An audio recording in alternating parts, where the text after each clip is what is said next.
Okay, so now we got our beignets frying. All right, and really only about one of them's done.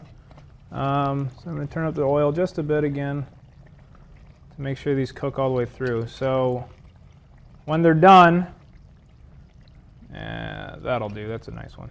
They should be golden brown, just like that. Okay. So before you hit them with powdered sugar, you want to transfer them to a plate, with some paper towels on it. You can even use cooling racks. I've seen little like cookie sheets that you use to cool cookies on. You can do the same thing for beignets. So you let them sit for a few minutes. This is also so you don't burn your fingers when you have to handle them, moving them in and out of the powdered sugar. Okay, and then we got a few more done. So that's actually even better. That a little bit darker is good too. And that guy's almost ready. That's the real good. That's another good color there. So you can go light to dark. It's not, again, this is all just guesstimating. So that one's about ready too. And I'll move that aside. And that's how you cool your beignets.